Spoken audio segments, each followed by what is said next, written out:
A billionaire widow found a black single dad kneeling at her husband's grave, and what he told her unraveled everything she thought she knew about the man she married. One hidden act of kindness, one impossible secret, one child who only lived because of it. If this story moves you, hit like right now. Drop a comment with the city you're watching from. I want to see how far this story travels.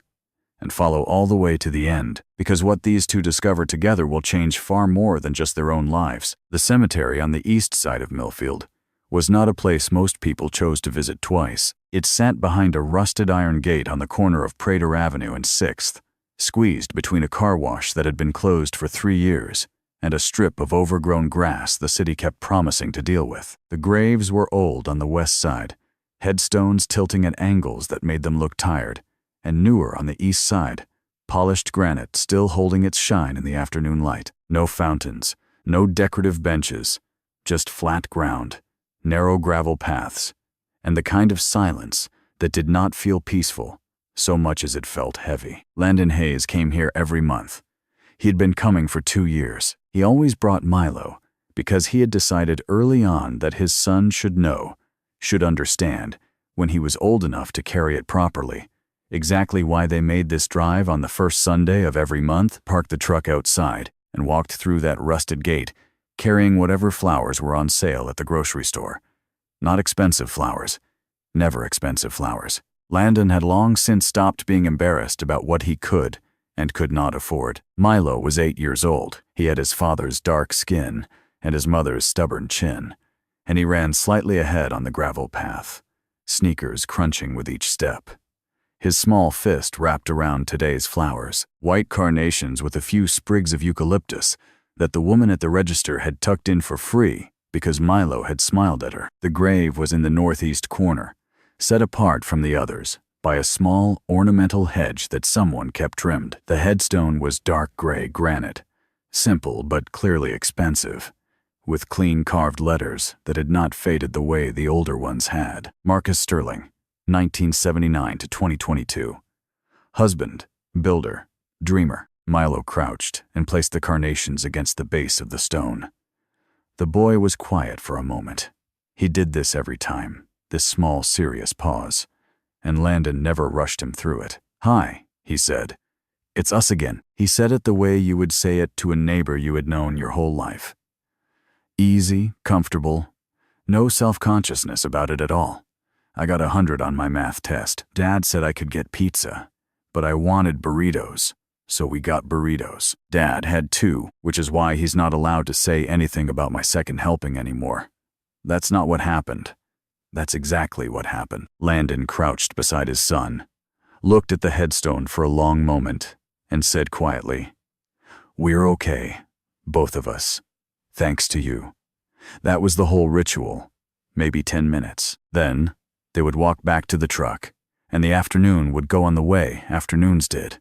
Normal, unremarkable, exactly the kind of afternoon that Landon 2.5 years ago had been terrified his son would never see. He wore a watch on his left wrist that did not belong on the wrist of a man in his position. Not with a 3-year-old truck, with a cracked dashboard and a studio apartment, where the elevator worked about 60% of the time. Slim silver face, dark leather band, understated but clearly well made.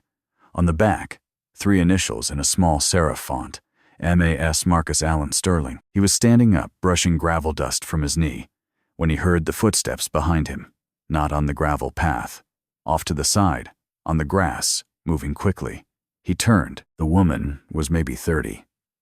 She was dressed in dark slacks and a charcoal blazer that looked like it had not been bought at any store Landon had ever walked into. Her hair was pulled back, dark and precise, and her face was the kind that had spent years learning how to show very little of what was happening underneath it. She walked with the particular confidence of someone who was almost never told no. She stopped about 6 feet away.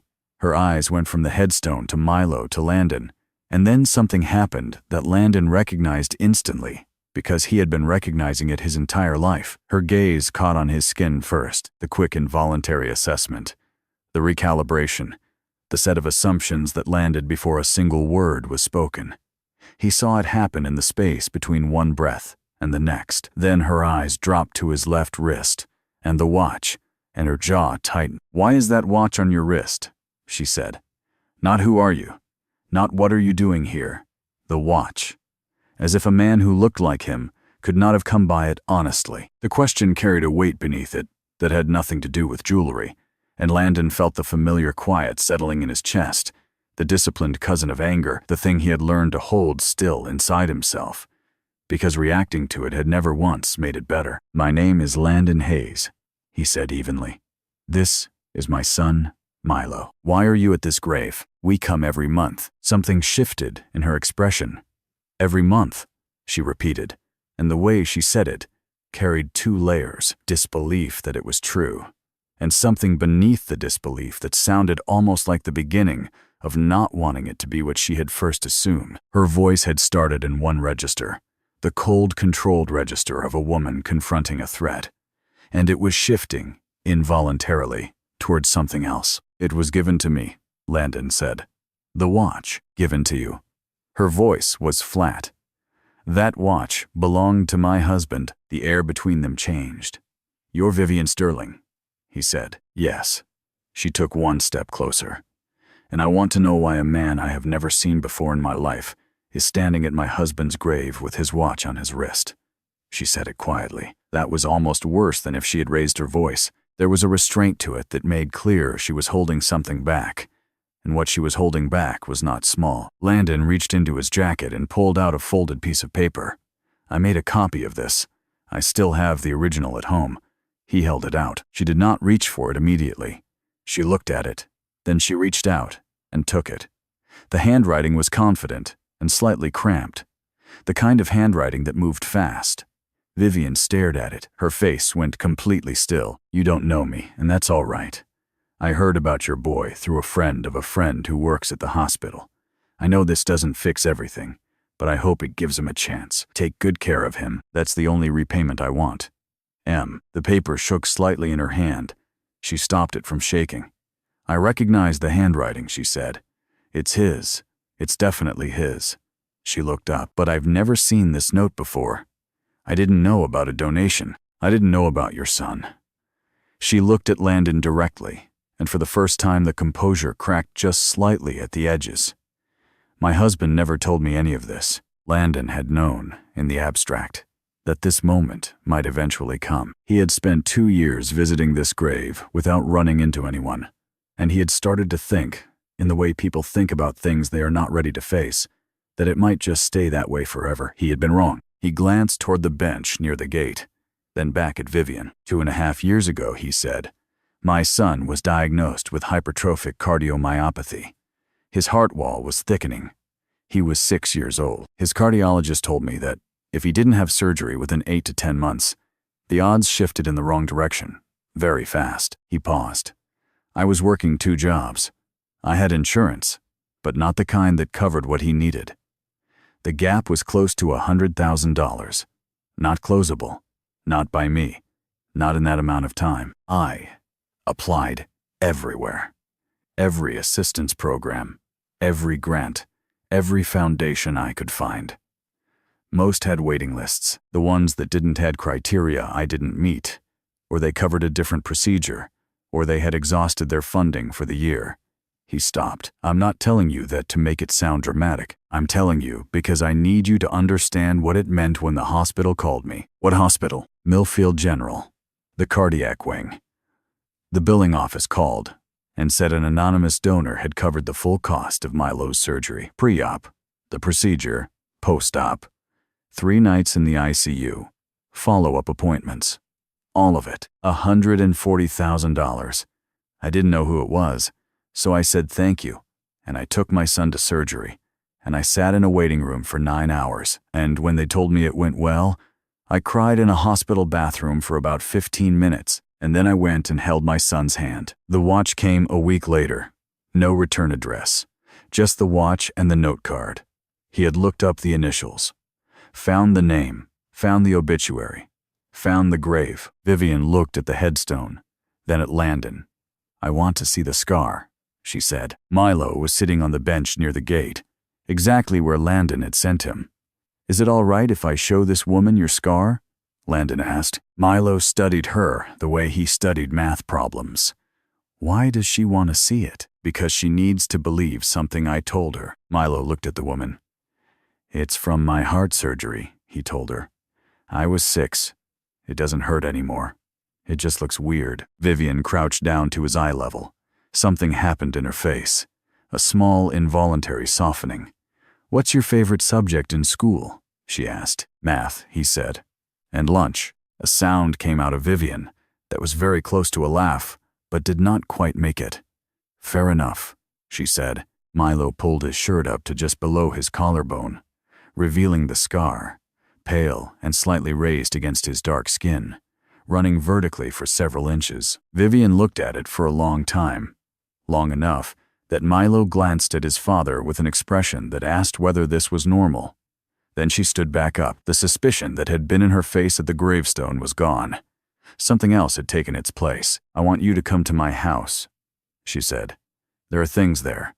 Journals, personal records. I think you might need to see some of them. The drive to the Sterling house took 22 minutes. Milo spent it with his forehead against the truck window, watching the neighborhoods change as they moved from the east side through the middle of the city and out toward the reservoir, where the houses started getting larger and the spaces between them started growing. The Sterling house was a large gray stone structure, set back from the road behind a long driveway lined with young trees. The kind of house that said money the way a whisper says something, quietly, so that you had to lean in to hear it. There was a housekeeper inside, who nodded at Vivian with practiced neutrality. She led them into a sitting room furnished in gray and navy that felt both elegant and oddly impersonal. Sit wherever you like, Vivian said to Milo. There should be juice in the kitchen. Milo sat on the edge of a gray couch. Is this your house? It is. It's very clean. Milo, Landon said. It's a compliment, Milo said. Vivian looked at the boy. Thank you, she said, and she sounded like she meant it. She turned to Landon. The study is upstairs. The study was the kind of room that told you something about a person the moment you walked in, not in a curated way. It was a room that had been used. The desk was large and wooden and covered in the particular disorganization of someone who knew exactly where everything was. A bookshelf held business texts and paperback novels with cracked spines. A cardboard box in the corner still had packing tape on it. On the windowsill, a small succulent in a terracotta pot had died and dried out. Nobody had touched this room in a while. It still smelled like him. The aftershave, or whatever it had been. Vivian had been running from that smell for 18 months. She stood in the doorway for a moment.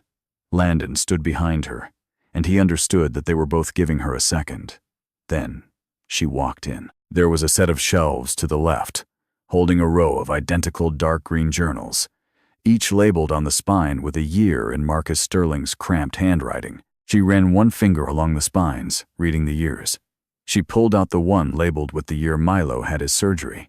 She sat in the desk chair and opened it. Landon sat in the smaller chair against the wall, the one that was probably meant for guests. The desk had a small framed photograph pushed to one side. A younger Vivian, her hair longer, standing beside a man with an easy smile and a slight heaviness around the eyes. They were standing somewhere coastal. She was laughing at something. He was watching her laugh. Landon looked away from the photograph. The entry was dated 13 months before Milo's surgery. It was about a 4-year-old in Ohio who needed a bone marrow procedure. The family's crowdfunding campaign had barely reached 10%. The entry ended with, "Sent something through the usual account. Not enough. Probably. Never feels like enough. Didn't leave my name. Easier that way, for them and for me." She turned several pages. A 7-year-old in Millfield, burns from a house fire. Family uninsured. The entry noted the hospital, the name of a contact Marcus had cultivated there, and at the bottom, made sure it was handled. They won't know it was me. That's fine. She kept turning pages. Each one revealed another child, another family, another quiet intervention her husband had conducted, without telling her, without telling anyone, with the meticulous record-keeping of a man who treated generosity the way he treated everything else, seriously, systematically, and in private. How long does it go back? Landon asked. Vivian looked at the shelf. 8 years. 8 years of journals. 8 years she had lived in the same house and not known. She put the journal down and pressed both hands flat on the desk. I didn't know, she said. I thought I knew him. Between the donation entries, scattered like small confessions written late at night, were fragments that had nothing to do with finances. V was in Berlin this week. The house feels wrong when it's empty. Tried to bring up the counseling thing again. She shut it down. I don't know how to keep trying without feeling like I'm pushing someone who doesn't want to be pushed. Maybe she's right. Maybe we're past the point where talking would do anything. We had dinner together tonight. First time in 2 weeks we both sat down at the same table. It was fine. It was civil. I hate that fine. And civil is what we're at. I remember when we weren't. Vivian read these and sat with them. She had known the marriage was struggling, not in a conversation they had had, because those conversations had become too hard, too loaded. Both of them too exhausted, and too proud, and too afraid of what the honest answers might be. But in the ambient, wordless way you know things, you have been refusing to look at directly. She had buried herself in work. He had apparently buried himself in the quiet project of trying to fix other people's irreparable situations when he could not fix his own. She did not know whether to be angry at him for it. She decided she was not angry. She was sad, which was different and somehow harder. She pulled the final journal from the shelf. The last entry was dated the day before Marcus Sterling's fatal accident. His handwriting was messier than usual. He had noted the time, 11:47 at night. I've been thinking about the Hargrove kid for a month now. Not specifically him, but what he represents. There are too many of them. One at a time isn't enough. It's never going to be enough doing it this way. I want to build something, a real structure. Something that actually reaches the families who are falling through every gap there is. And Vivian, if I can explain it right, if I can actually sit down and talk to her about it the way I used to be able to talk to her, I'm going to ask her tomorrow. Actually ask her. I've been circling around it for months because I was afraid she'd think it was foolish or small. But I don't think she'd think that. I think I've just been afraid of sitting across from her and being real about something for the first time in a long time. She's asleep right now. I can hear her from the hallway. Tomorrow I'm going to drive home from the site visit and sit down and actually talk to her. If she says no, she says no, but I think she might say yes. He never came home from the site visit. A truck ran a light. January evening. No warning. He had left for the site visit in the morning, and Vivian had been in a meeting when her assistant came in and told her. She did not cry for 3 days. She did not cry at the funeral. She was so far into shock that it took 3 days before it started feeling real. Vivian closed the journal. She did not cry now either. She did the thing that happens before crying, when the body understands something the mind is still catching up to. I would have said yes, she said quietly. To no one in particular, to the room that still smelled like him. She called on Monday morning at 8:47. Landon was in the truck, 10 minutes from the freight office. Coffee in the cup holder going cold the way it always did. I went through all of them, she said. All 8 journals. I finished around 4 this morning. How are you doing? A pause. I've been better. I've also been worse. I'm somewhere in the middle. I want to move forward with the foundation, she said. But before I get into any of that, I need to talk to you about what you actually know from your side of it. You were the person in the waiting room. You were the person filling out the applications that went nowhere. You were inside the system in a way I've never been. They met that evening at the Sterling house. Vivian had organized the study. The journals were stacked in order, a legal pad open beside them. I want to understand the gap, she said, uncapping a pen. When your son was diagnosed, walk me through the financial side. Landon folded his hands on the desk. The surgery he needed was a septal myectomy. Total cost, a little under $140,000. My insurance covered roughly $42,000. That left close to $100,000, with a 6-year-old and a logistics coordinator salary. What did you try? Everything I could find. He said it without drama.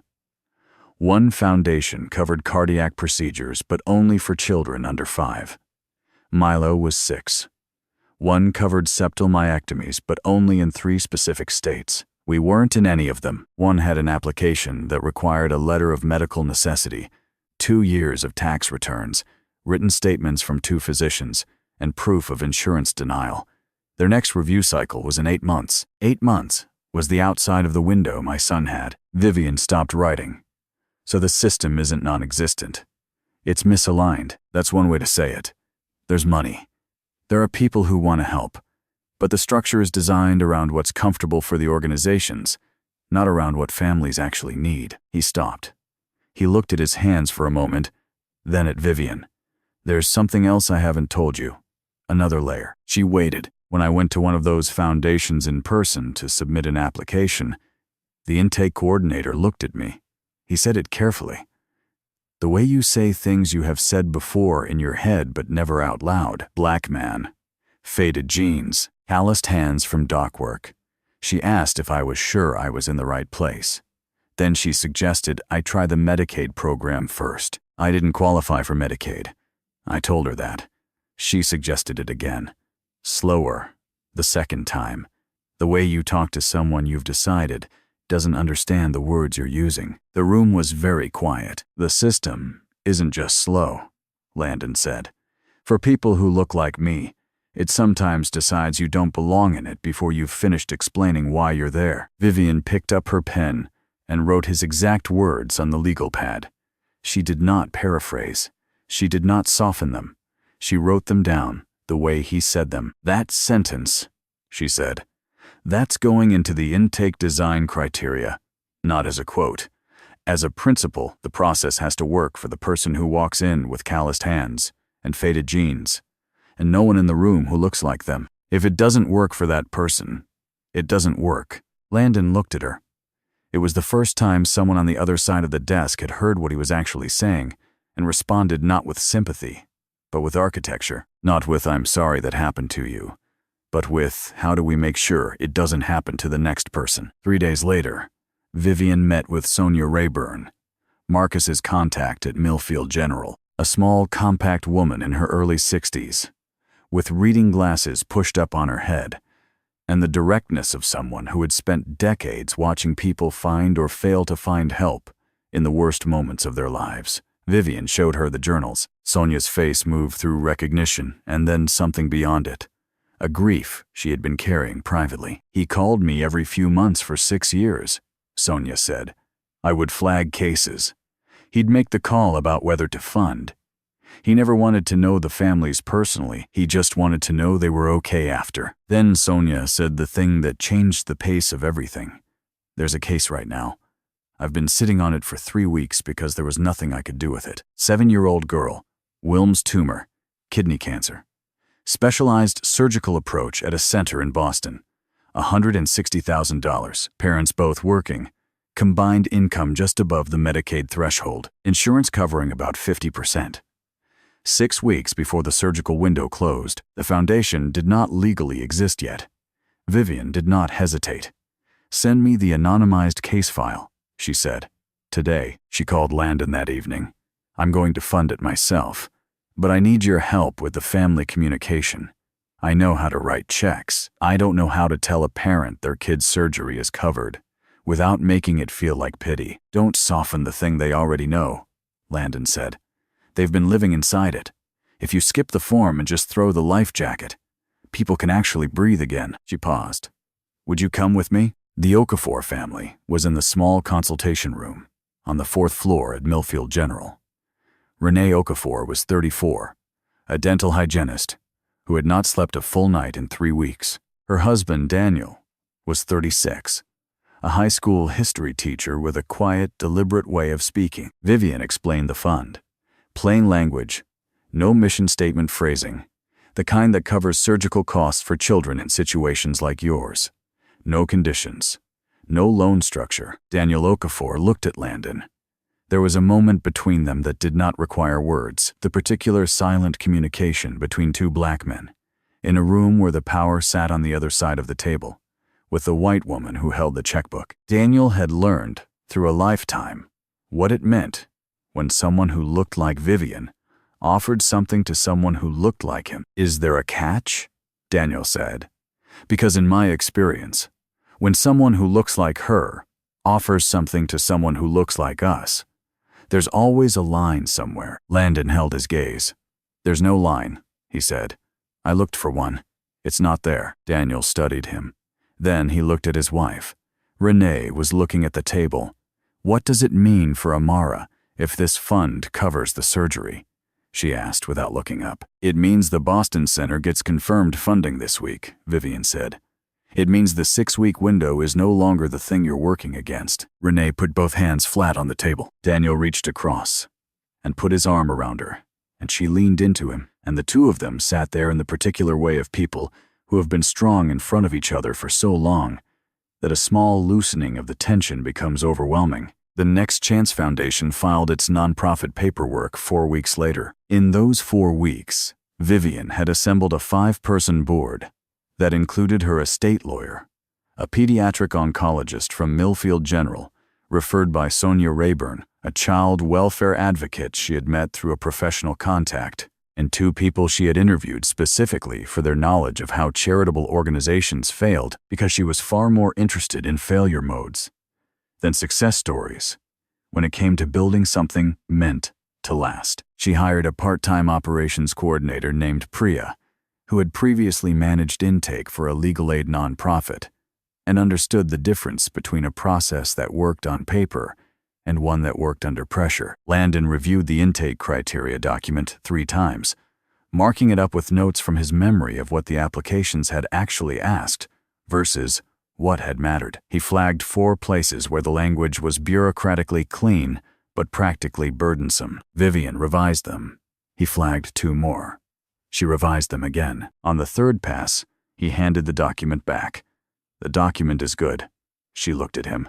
Are you sure? You've been very thorough about telling me when something is wrong. I want to make sure you're not softening it because you think I've heard enough. I'm not softening anything. He paused. The family communication section still sounds like it was written by someone who learned English from grant applications. She looked at the relevant section. What would you change? All of it. He took the document and rewrote 2 paragraphs in his own language. Plain, direct, the way he would have wanted someone to speak to him in a hospital waiting room. She read them and was quiet for a moment. This is better, she said. I know. I'm not sure whether you're easy to work with or difficult, she said. I'm consistent, he said, which is different from both. She looked at him in the particular way she had developed over the past several weeks, assessing but without the suspicion that had been in it the first day at the cemetery, more like she was still calibrating something and not quite finished. Would you be willing to work on this with me? She said. The directness of it was very her. No build-up, no softening. In what capacity? You understand the family side of this in a way I don't and never will. I can build the financial architecture. What I can't do is sit across from a family in crisis and know what they actually need versus what looks good on a program description. I have a full-time job, he said. I'm not asking you to quit it. I'm asking you to advise, compensated. I'm not doing it for compensation. I'm paying you anyway, because I'm not building something on goodwill. That's how foundations fall apart. He saw quickly that she was right. All right, he said. When Vivian proposed that Landon attend the press event, one of the board members, a white man in his 60s, well-intentioned but operating on assumptions he had never examined, suggested that having a beneficiary family present could be powerful for the narrative. He said the word narrative the way people say it when they mean marketing. Vivian cut him off. Landon is not a narrative device. He's an advisor. The room went quiet. Landon looked at Vivian across the table, and he recognized something he had not expected to see from her. She had placed herself between him and the particular gaze he had spent his life learning to absorb. It was the first time she had done it deliberately, and he understood that she had been paying attention. The press event was held at a hotel conference room downtown, medium-sized. Nothing flashy. Vivian had been adamant about this. No gala, no dinner, no black tie, anything. A conference table, some chairs, a brief statement, and a question-and-answer session. The kind of event that said this is a working organization, not a brand launch. Vivian stood at the front, composed in the way she was always composed in public, and told the story the way they had agreed. Marcus's years of private work. The gap in the system he had identified. The foundation as the formal extension of what he had been doing quietly for 8 years. She did not mention Milo. She did not mention Landon. She mentioned Sonia Rayburn by name, with Sonia's permission, and Sonia, sitting in the third row, pressed her lips together in the way of someone trying not to cry in public and managing it by about 60%. A reporter from the health desk asked about intake criteria. Vivian explained them clearly in under 90 seconds. A freelance reporter asked a different kind of question. Why this? You run a successful company. Plenty of people lose a spouse and find ways to honor their memory. Why not just write a check to an existing organization? Vivian looked at the reporter. Because the existing organizations weren't fast enough, she said, and because my husband spent 8 years trying to compensate for that with his own money, one child at a time, without telling anyone, and he had an idea for something better, and he didn't get to build it. She paused. The families who need it in 6 weeks can't wait for me to finish grieving first. The room stayed quiet for a second. Then the moderator moved to the next question. Landon stood at the back of the room with a cup of coffee. He was not a speaker. He was not on the program. He was just there, the way Vivian had asked him to be. There was a woman 2 rows ahead of him, who had been sitting very still through the entire event. When Vivian said those last words, the woman exhaled slowly and looked at her lap. Landon watched her for a moment. He recognized the posture, the tiredness in it. He walked forward and sat in the empty seat beside her. "Are you okay?" he said quietly. She looked at him. She was a black woman, maybe 35, with tired eyes and hands that she kept clasping and unclasping in her lap. "Do you have a child who needs help?" he said. She was quiet for a moment. "My daughter. Cardiac condition. We're still in the diagnostic phase, but the cardiologist said it could require a specialist, and we're not." She stopped. "After the event," Landon said, "come talk to me. Not to a form. To me. We'll figure out what the situation looks like and what we can do." She looked at him. He thought about the person who had sat where she was sitting right now, in a different room, in a different year. A man with calloused dock worker hands filling out applications at midnight. He thought about what it would have meant if someone had said those exact words to him. She looked at him with the particular vulnerability of a person being asked to believe they can put something down. "I didn't think this was for people like us," she said quietly. Landon held her gaze. "It's for everyone," he said. "But I'm here to make sure everyone actually means everyone." He handed her one of the cards Priya had made. Plain white, the foundation name, a phone number, an email. She took it with both hands. He watched her hold it the way someone holds something they're not yet sure is real but desperately want to be. Spring arrived in the particular way. Millfield Springs arrived. One warm week, followed by a cold snap and then warmth again. The trees making a second attempt at green. The cemetery on the corner of Prater Avenue and 6th got its annual cleanup, and the rusted iron gate got a coat of black paint that made it look, for a few weeks at least, like something that had been tended to. On the first Sunday of April, Landon pulled the truck into its usual spot. Milo was already unbuckling before the engine was off, but this time when he climbed out, there was a third door opening. Vivian stepped out of the passenger side, carrying flowers, not carnations. She had asked Milo the night before what they usually brought, and he had told her, and then studied her for a moment and said she could pick something else if she wanted, that the man in the grave wouldn't mind. She had chosen white tulips. They walked through the gate together.